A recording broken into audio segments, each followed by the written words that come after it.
E aí, gente, vamos lá. A gente terminou de falar as modalidades no nosso último vídeo. Eu te dei a dica de fazer a leitura das leis e da resolução de número 4. Eu espero que você já tenha feito isso, né? Já tenha feito. A gente segue aqui com mais um vídeo de Lei de Diretrizes e Bases. Eu sou o professor Carlinhos, você já tem acompanhado essas aulas. Sinta-se à vontade para fazer as suas dúvidas, trazer as suas dúvidas, que elas vão ser resolvidas. Não esquece também, você vai ter o seu material de apoio aí, estude por ele, faça a leitura da lei e a gente também está disponibilizando alguns exercícios para você treinar, né? Exercícios atuais. Então faz isso. O bom atleta treina todo dia. Faça os exercícios da Lei de Diretrizes e Bases. Qualquer dúvida, você tem os contatos aí, entre em contato que a gente vai resolvê-las. Seguindo em frente, vamos lá para o ensino superior. A gente vai falar aqui do outro nível da educação nacional. A gente já conversou sobre toda a educação básica, agora a gente vem lá para a educação superior. Ela não costuma cair muito em provas para professor de educação básica. Se você está estudando para professor de educação básica, você vai estudar essa parte, mas não é muito comum ela estar sendo cobrada nas provas. Mas quando você faz provas para pedagogo dos órgãos, né? Aquele que atua nos órgãos que não de educação, no STJ, na ENAP, na UNB, a gente tem um pedagogo que atua lá. Quando a gente fala dos cargos de técnico de assuntos educacionais, que atuam também nos diversos órgãos, na formação continuada dos servidores, este item costuma cair com bastante força. Então, fica atento que você vai ter a chance de acertar aí na sua prova, tá bom? Então vamos lá, ensino superior. Quais são as finalidades do ensino superior? Aí aqui a gente vai ver um grande número de finalidades. Eu vou tentar resumir para você qual é a ideia de cada uma, tá bom? O primeiro, estimular a criação cultural, o desenvolvimento, o espírito científico e a criação cultural, o desenvolvimento do espírito científico e o pensamento reflexível. Senhores, grande parte das finalidades do ensino superior estarão ligadas a essa palavrinha aqui, ó. Estarão ligados à pesquisa. Essa é a grande palavrinha do ensino superior. Ele quer formar pesquisadores na ideia da construção e da constituição dos conhecimentos. Então, grande parte das finalidades estará ligadas à pesquisa. E aqui é estimular essa criação cultural, o desenvolvimento do espírito científico. E ainda, formar diplomados nas mais diferentes áreas do conhecimento, aptos para inserção nos mercados profissionais, no desenvolvimento da sociedade brasileira e que possam colaborar com sua própria formação continuada. Incentivar o trabalho de pesquisa e de investigação científica, visando o desenvolvimento da ciência e da tecnologia, da criação e difusão da cultura, desse modo desenvolver o entendimento do homem e no meio que ele está vivendo. Promover a divulgação dos conhecimentos culturais, científicos e técnicos que constituem patrimônio da humanidade e comunicar o saber através do ensino e publicações de outras formas de comunicação. Senhores, este texto parece um texto muito subjetivo, mas em tese é o seguinte: estimular a criação e pensamento científico, formar diplomados nas diferentes áreas, incentivar a pesquisa e a investigação e ainda divulgar o conhecimento que é patrimônio da humanidade. Em resumo, são essas 4 ideias, tá bom? Vamos para as próximas finalidades. Suscitar o desejo permanente de aperfeiçoamento cultural e profissional e possibilitar a correspondente concretização, integrando os conhecimentos que vão sendo adquiridos numa estrutura intelectual sistematizadora do conhecimento de cada geração. Essa ideia aqui, gente, é a ideia da formação contínua, né? De sempre estar me formando, né? A ideia do próximo momento ser um momento de formação, a cada momento estar sendo um profissional melhor. Estimular o conhecimento dos problemas do mundo presente, em particular os nacionais e regionais, prestar serviços especializados, estabelecer uma relação de reciprocidade, promover a extensão aberta à participação popular, visando a difusão das conquistas e benefícios resultantes da criação cultural e da pesquisa científica e tecnológica gerada nas instituições.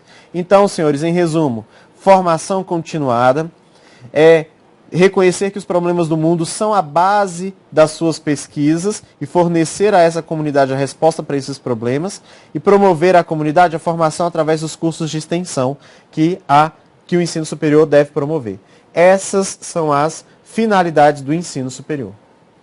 Quais são as suas etapas? E aí todo mundo pensa que só são essas duas, né? Todo mundo, se a gente pergunta, na maior parte dos casos, quem não estuda a LDB, fala, quais são as etapas do ensino superior? E a maioria das pessoas responde assim, a graduação e a pós-graduação. Só que não. O ensino superior se divide em 4 etapas, tá bom? Vamos lá. Quem são esses cursos sequenciais? Esses cursos sequenciais aqui, gente, são aqueles cursos de complementação. O que é isso, Carlinhos? Complementação. Olha para mim. Você já deve ter assistido aí algumas videoaulas de alguns professores de direito administrativo, de direito constitucional. Quando aquele cara, gente, que está te dando aula de direito administrativo, de direito constitucional, está dando aula, a grande maioria das vezes, eles são bacharéis de direito. E dão aula porque tem dentro de si a profissionalidade, né? Eles são bons profissionais ligados à área da transferência, né? Do conseguir fazer com que o outro construa um conhecimento. Estão de parabéns. A maior parte dos professores que eu conheço de direito administrativo e constitucional são ótimos profissionais, né? E aí, vamos dar um exemplo aqui. No Grão Online a gente tem o Wellington Antunes, que grava as aulas aqui de direito constitucional. Um excelente profissional. Esse cara, Carlinhos, ele é licenciado lá na graduação para dar aula? Não, porque geralmente o curso de Direito só dá a ideia de bacharel. Então, por que ele dá aula, Carlinhos? Porque ele tem dentro de si a forma de passar isso, uma forma didática de passar o conhecimento e ajudar na construção. Se por acaso ele quisesse dar aula, Carlinhos, numa rede regular de Direito, numa rede regular de ensino ou numa graduação, ele poderia fazer um curso de licenciatura? Poderia. E esse curso seria uma complementação pedagógica. Essa complementação pedagógica seria um curso sequencial. Esse curso sequencial é uma das etapas do ensino superior. Então ele já fez a graduação e faz um curso de complementação pedagógica. Essa complementação pedagógica que ele está fazendo é um curso sequencial. Tá bom? Então tá atento qual é esse curso, você achava que não sabia, mas existe, tá bom? O cara fez economia, quer dar aula de matemática, que é uma área afim, lá na educação regular, na educação básica. Ele pode fazer uma complementação pedagógica? Pode. Ah, fez nutrição, quer dar aula de biologia? Mesma coisa. Áreas afins com complementação pedagógica, eu posso dar aula na educação básica. Então, volta lá. O próximo é a graduação. A graduação, ela pode ser de dois tipos, a gente acabou de falar. Pode ser para bacharéis, né, o bacharelado, ou para licenciados, né, a licenciatura. Bacharel e licenciatura. A licenciatura está ligada à área do ensino. E o bacharel, a gente vai dizer que está mais ligado à área da pesquisa e do conhecimento. Aquela descrição que a gente usou lá, tá bom? Todo curso, Carlinhos, pode ter licenciatura? Pode, mas não é o normal, né, gente? Não é o normal. Ainda existe a pós-graduação, que se divide em 3, né? Quais são as 3? A especialização, o mestrado e o doutorado. A especialização, lato sensu. E o mestrado e doutorado, stricto sensu, né? É a área de pesquisa pós-graduação. Senhores, eita que minha letra tá bonita. Vamos apagar que eu não quero nem eu mesmo ver. Continuando, lá. A pós-graduação, ela tem como requisito básico a conclusão da graduação. Então, o requisito básico dela é essa. Assim como o curso sequencial também está ligado à graduação. Já os cursos de extensão, gente, os critérios são definidos pela própria instituição. A própria instituição vai fazer os critérios. Pode existir um curso lá, gente, de propagação de plantas, ou um curso de biotecnologia, né, para a pessoa entender qual é a noção de biotecnologia, ou ainda um curso de redação. Esses cursos são cursos de extensão, são ofertados à comunidade. E essa comunidade terão os critérios definidos pela instituição, quem pode participar desses cursos. Ai, Carlinhos, então quer dizer que se eu fiz um curso numa faculdade, numa universidade, que não era um curso de graduação, era um curso de aperfeiçoamento lá, esse curso é um curso de extensão e é um curso superior? É um curso superior. Não serve para acessar um concurso público como curso superior, mas é um curso, é ofertado dentro da educação superior, tá bom? Essas são as etapas que foram descritas pela LDB. Agora, senhores, nós vamos entrar nas normas gerais da educação superior. Essas normas gerais servem para organizar tanto as instituições públicas como as instituições privadas. A gente achava que nem existia isso dentro da LDB, a maioria das pessoas acha isso. Mas existe, a gente vai conversar sobre elas agora, tá bom? Podem existir instituições públicas e instituições privadas, com diversos graus de especialização e de abrangência. Então a gente vai ter instituições maiores, menores, algumas com mestrado, doutorado, outras apenas com a graduação e especialização. Então, a gente tem a abertura de mercado para as públicas e privadas com seus determinados níveis de especialização e de abrangência. Todo curso, para ser iniciado, precisa de uma autorização.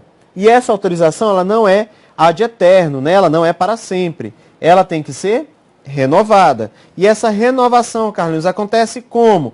Ela tem períodos de tempo e é passada por uma fiscalização. Essa fiscalização vai dizer se está tudo bem ou se não está tudo bem. Se não estiver tudo bem, a primeira etapa é a desabilitação desse curso naquela instituição. E aí pede-se para que haja correção, né? Ah, você deve ter mais livros na biblioteca, o maior número de doutores e mestres no corpo de professores, os laboratórios precisam ter mais materiais, são questões desse tipo. Se forem corrigidas, ok, a autorização é renovada. Se não forem corrigidas, então ela pode ir para um outro passo. A fiscalização pode suspender as ações. E essa suspensão é a suspensão temporária. Então fala assim, não pode fazer vestibular para tal curso neste semestre, até que sejam corrigidas as irregularidades. Se mesmo assim não houver suspensão e não for corrigida, ainda pode acontecer o descredenciamento. Aí foi descredenciado. Então aquele curso não é mais um curso autorizado, tá bom? E isso pode chegar até o fechamento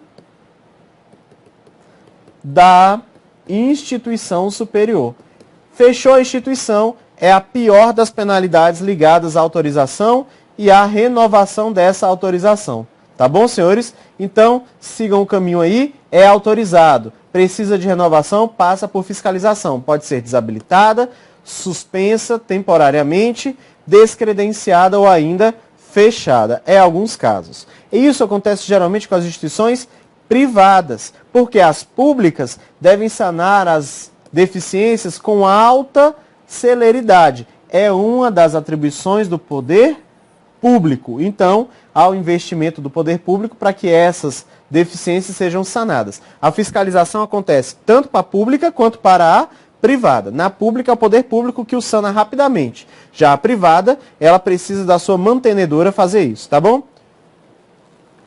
A educação superior, gente, ela precisa ter um calendário acadêmico. Esse calendário tem 200 dias de efetivo trabalho acadêmico. Esses 200 dias a gente está falando de um ano, né? Um ano acadêmico. Ele não necessariamente precisa coincidir com o ano civil, mas este planejamento deve ser um planejamento anual. Nesse calendário precisa estar descrita os cursos e atividades que vão acontecer no início deste ano letivo.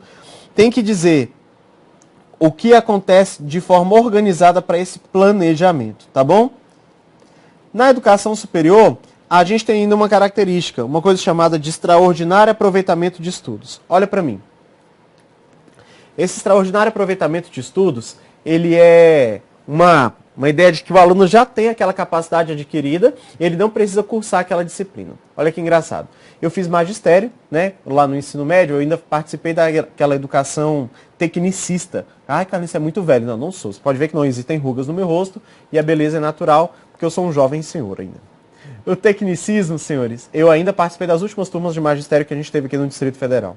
Quando eu cheguei à graduação, eu participava fazia um curso de licenciatura e eu lia a LDB, já conhecia a LDB e vi esse extraordinário aproveitamento de estudos. E descobri que era assim, a faculdade podia fazer um teste com relação aos conhecimentos ligados àquela disciplina que seria ofertada.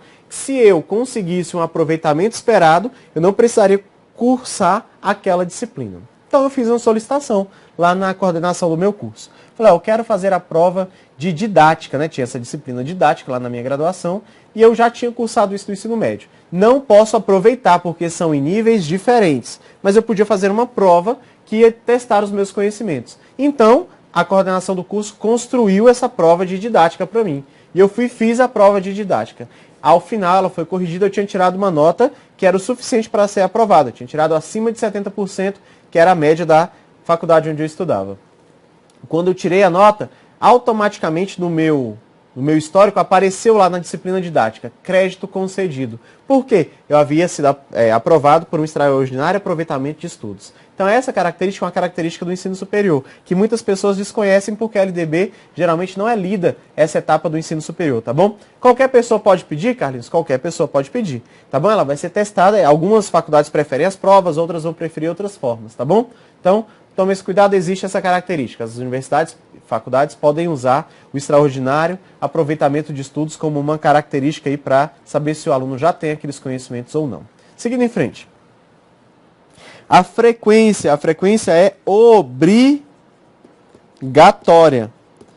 e precisa ser respeitada, né? Os cursos que forem e aí exceto, né, aquelas que são ofertadas na ideia de educação à distância. É presença obrigatória para quem faz curso presencial, tá bom, gente?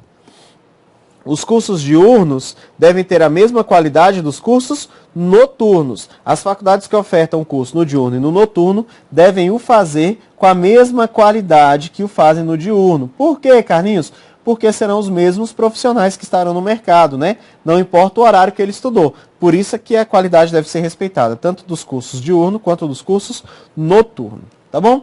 Indo em frente ainda sobre as normas gerais da educação superior. Os diplomas, eles todos têm validade nacional. Se você se formou, gente, numa faculdade, a faculdade não pode emitir diploma.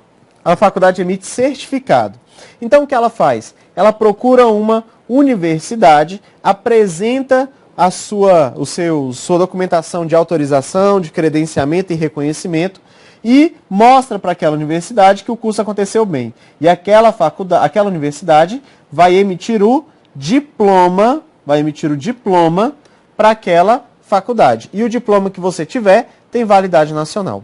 Mas se por acaso você fez o seu curso em uma universidade estrangeira, qualquer que seja o curso, de graduação ou de pós-graduação, esses cursos todos devem ser revalidados. Como assim, Carlinhos? Eu preciso procurar uma instituição nacional a fim de que ela tome nota daquele curso, entenda se aquele curso foi feito nos moldes nacionais, se precisa que você comprove alguma coisa, e só a partir disso você vai ter o seu diploma válido no território nacional, tá bom? Então, se você fez graduação fora do Brasil ou pós-graduação fora do Brasil, precisa revalidar numa universidade brasileira, precisa procurar, tá bom? Não se iludam, gente, com falsas promessas de alguns mestrados ou doutorados fora do país. Algumas pessoas fizeram em alguns espaços, foram revalidados, mas alguns deles, alguns charlatões, costumam ainda fazer ofertas de mestrados e doutorados que não possuem credenciamento fora do Brasil, na área do Mercosul, alguns deles, e aí quando chega no Brasil não consegue ser revalidado. Então acaba que o seu investimento em formação acabou em parte perdido, tá bom? Cuidado com isso. Os alunos podem ser transferidos entre as instituições por processo seletivo. Pode fazer prova entre uma faculdade e uma universidade e admitir alunos no trâmite da graduação ou da pós-graduação através de uma transferência. Ainda existem casos que são chamados casos de ex officio, né? Por questões judiciais ou de remanejamento, o profissional sai de uma área e vai para outra e pode ser transferido de ex officio. O que é isso, Carlinhos? O pai da criatura que está estudando, fazendo a faculdade de biologia lá no Rio de Janeiro, né, na Universidade Fluminense, ele foi transferido aqui, ele é do Exército, foi transferido aqui para Brasília, para uma atuação aqui no setor militar urbano. E aí o filho vem com ele, que é o natural, né? A família viaja e se muda para cá. Ao chegar aqui, então, eu posso ter uma transferência de ex officio da faculdade que ele estava fazendo lá, da Faculdade Federal, né? Universidade Federal Fluminense, e veio para cá, ele pode ir para a Universidade Federal que está aqui no Distrito Federal, a UNB, né? Então ele pode ter essa transferência ex officio? Pode também. Todo curso, gente, de graduação e pós-graduação pode ter alunos especiais. Esses alunos especiais são o quê, Carlinhos? É aquele aluno, gente, que assiste a aula mesmo sem estar ainda, né? É assistir a aula mesmo sem ter feito vestibular ou processo seletivo. Ele acompanha o curso. É o que a gente chama do nosso aluno ouvinte, tá bom? Tanto na graduação quanto nas pós-graduações. Os processos seletivos de entrada no ensino superior devem ser orientados pelo currículo do ensino médio. E aí, a Base Nacional Comum, que foi lançada aí na última semana, é o instrumento que será utilizado para a construção dos processos seletivos, em especial do Enem, tá bom? O Enem, que é hoje o principal vestibular social, né, para as graduações aí no Brasil, será baseado na Base Nacional Curricular. A gestão democrática também deve acontecer lá na instituição superior, mas tem uma característica. 70% das pessoas que participam dos órgãos colegiados são professores. Tá bom? Então não há paridade, né? Não é 50-50. 70% das pessoas que estão lá nessa gestão democrática são professores.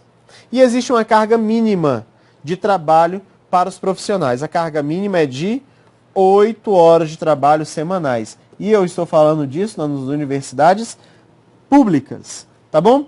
Essas são normas gerais. Tem mais normas gerais, Carlinhos? Tem. Segue comigo. Tem características, tá bom? A educação superior, ela tem como característica uma produção intelectual institucionalizada mediante estudo sistemático dos temas e problemas relevantes, tanto do ponto de vista científico, quanto cultural, regional e nacional. Toda faculdade deve ter pesquisa e, preferencialmente, uma forma de publicizar essa pesquisa. Então, geralmente, isso é feito através de revistas acadêmicas. Essas revistas que as faculdades têm aí, né? Revistas científicas. Então, essa é a primeira característica do ensino superior. Outra, pelo menos 1/3 do corpo docente terá pelo menos a titulação de mestrado e doutorado. Isso tem sido revisto para ampliar isso, mas pelo menos 1/3 dos professores que dão aula na graduação devem ter mestrado ou doutorado. Isso aqui é o mínimo. Muitas faculdades ainda não respeitam este mínimo, tá bom? E pelo menos 1/3 daqueles que lá trabalham tem que trabalhar em regime de tempo integral. Isso para quê? Para favorecer a pesquisa. Quando lá estão em regime integral, essa dedicação acontece, né? E essa dedicação para quê? Para que a pesquisa aconteça. É facultada a criação de novos campos do saber, novos cursos para essa faculdade, para essa pesquisa que deve acontecer na graduação. Tá bom? Vamos em frente. Quais são as atribuições das instituições de ensino superior? Elas precisam organizar, criar e extinguir dentro da sua sede cursos e programas de educação superior previstos nessa lei, obedecendo às normas gerais da União e, quando for o caso, do respectivo sistema de ensino. Devem fixar os currículos dos seus cursos e programas, observadas as diretrizes gerais pertinentes. Devem estabelecer planos, programas, projetos de pesquisa científica, produção artística e atividade de extensão. Fixar o número de vagas de acordo com a capacidade da instituição e a exigência daquela comunidade.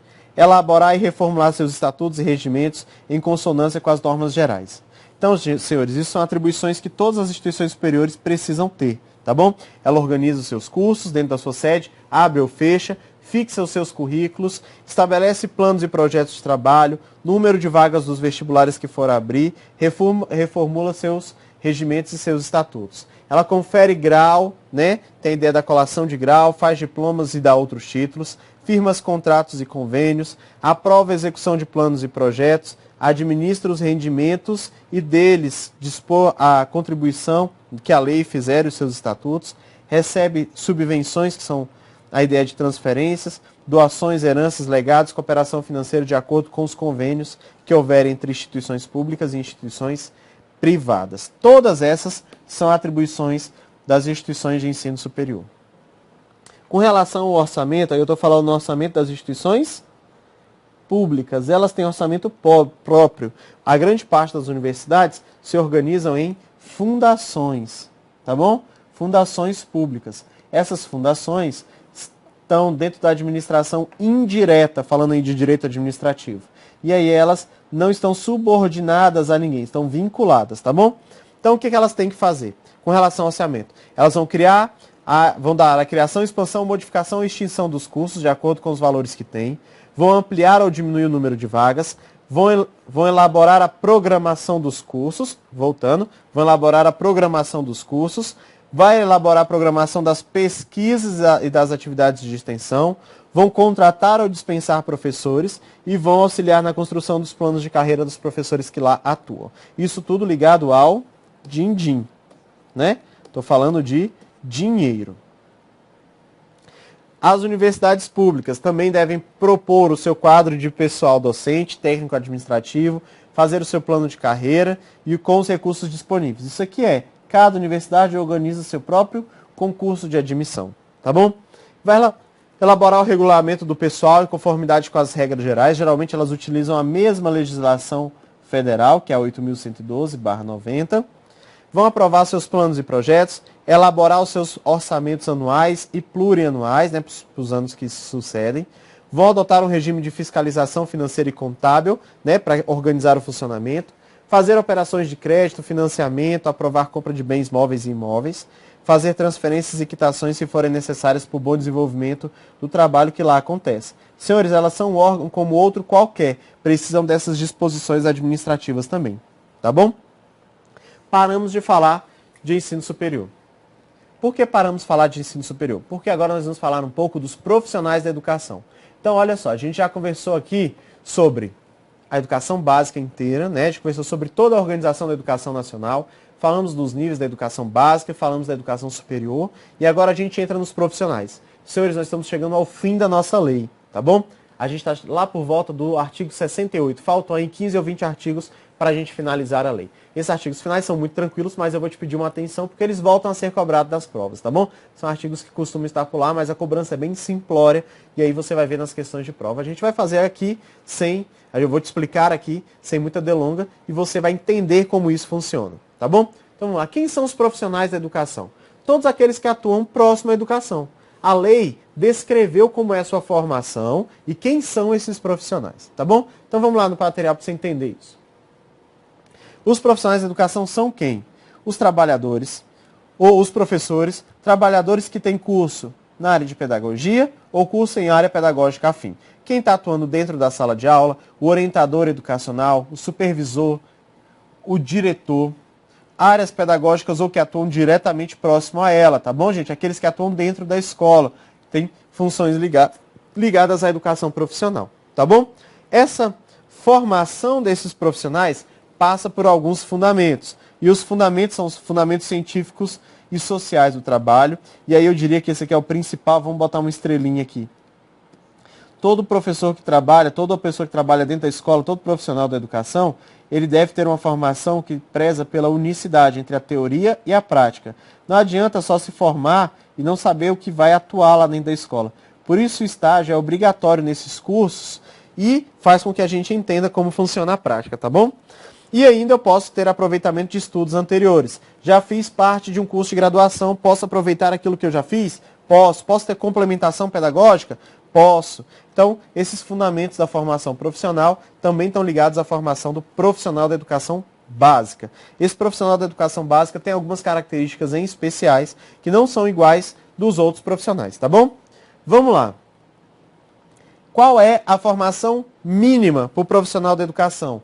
Ele deve ter graduação plena. Como assim, Carlinhos? Deve ter concluído um curso de graduação. Só que aí existe uma admissão aqui, uma exceção. Eu ainda aceito a formação de nível médio, né, que era o normal, que se chamava escola normal, a formação para o magistério, para atender alunos que sejam do primeiro ciclo do ensino fundamental e da educação infantil, tá bom? É aqueles alunos que estão na educação infantil e do primeiro ao quinto ano. Essa galera ainda pode ter formação de nível médio, tá bom? É função do poder público dar essa formação inicial, a formação continuada e a capacitação dessas pessoas. A formação inicial, ela preferencialmente será presencial. Já a formação continuada e a capacitação, preferencialmente serão em EAD para não comprometer o horário de trabalho deste professor. Existe uma facilidade para acesso às licenciaturas como forma de incentivo. Pode ter bolsas de iniciação à docência, né, para incentivar esse aluno da licenciatura. E isso aqui é uma inovação da lei. Uma nota mínima no Enem para ingressar nos cursos de licenciatura, mas ainda precisa ser regulamentado pelo Conselho Nacional de Educação.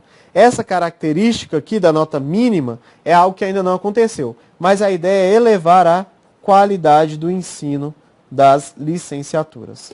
Senhores, olha aqui. Nós vamos findar este bloco.